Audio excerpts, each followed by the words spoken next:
Hello and welcome to Medical Dialogues Journal Club, your daily dose of health and medical news. I am Dr. Nandita Mohan and today I'm going to discuss about how chronic kidney disease and radical cystectomy for bladder cancer are related. A study in Urological Oncology Seminars and Original Investigations, it assessed the impact of chronic kidney disease on outcomes after a radical cystectomy procedure in patients suffering with bladder cancer. Now, a total of 1,214 patients who underwent a radical cystectomy were included in this present study. The modification of diet in renal diseases (GFR) was calculated, and the patients were categorized based on their baseline glomerular filtration rate. Pre, intra and post-operative characteristics, the oncological outcomes and a 90-day perioperative outcomes, all these parameters were compared. It was then found that patients with a worse chronic kidney disease were older and had significantly worse overall comorbidity. The rates of blood transfusion, 90-day complication and readmissions were higher in patients with worse chronic kidney diseases. Patients with worse had worse overall survival as well. Hence, the researchers concluded that chronic kidney disease was prevalent in patients undergoing radical cystectomy.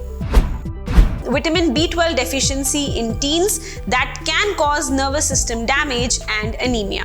One has to maintain the recommended levels of vitamin B12 just like vitamin D, zinc, iron or calcium levels in the body.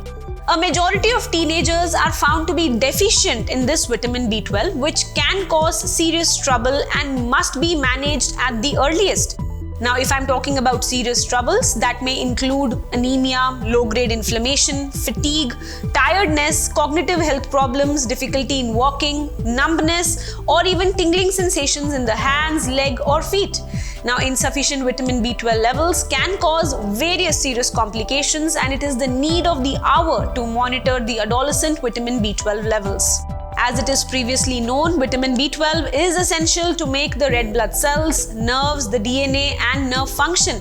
The signs and symptoms of vitamin B12 deficiencies are sensations like numbness or tingling in the hands, feet or legs, inability to walk, anemia, inflamed tongue, inflammation in the body, cognitive health problems, fatigue, irritability, poor appetite, a low muscle tone, depression, vomiting, diarrhea and hyperpigmentation.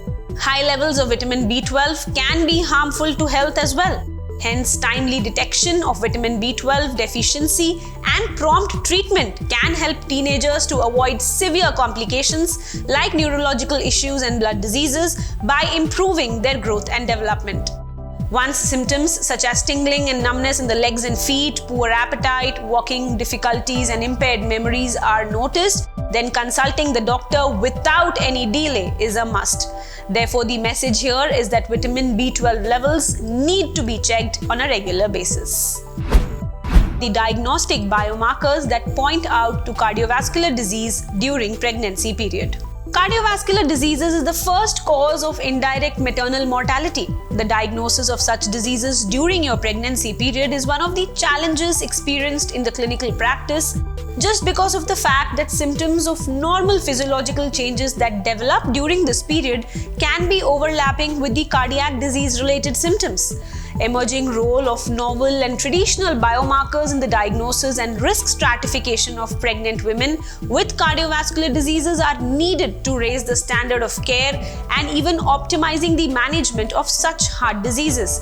Biomarkers that reliably distinguish women at high risk for complication would provide a novel biomarker-guided management approach as well as a risk stratification strategy.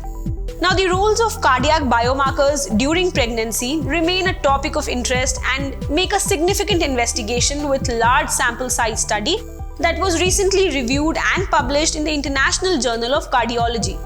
In the era of moving towards prevention of cardiovascular diseases more than focusing on the management of established events, biomarkers can be used to predict the new incidence of cardiovascular diseases or rather predict the outcomes of the previously established cardiac events. Now, if I talk about pregnant women, the NT-proBNP is useful for diagnosis, prognosis, as well as risk stratification to exclude heart failure. Now, the NT-proBNP level at 20 weeks of gestation is considered a predictive factor for cardiac events during pregnancy. Depending upon such data, the enrollment of pregnant women in clinical trials and researches can be encouraged to identify biomarkers profile associated with different cardiovascular diseases to be used in risk stratification for future prevention of such events during pregnancy. The mental health of pregnant women after they know the health condition of their child. Congenital heart disease is becoming an increasingly important cause of heart disease in pregnancy in especially low-middle income countries. A recent study in the International Journal of Cardiology talks about how counseling and pregnancy outcomes in women will help deal with congenital heart diseases. Baseline features and the feto-maternal outcomes were compared in women with congenital heart disease with and without a preconception counseling.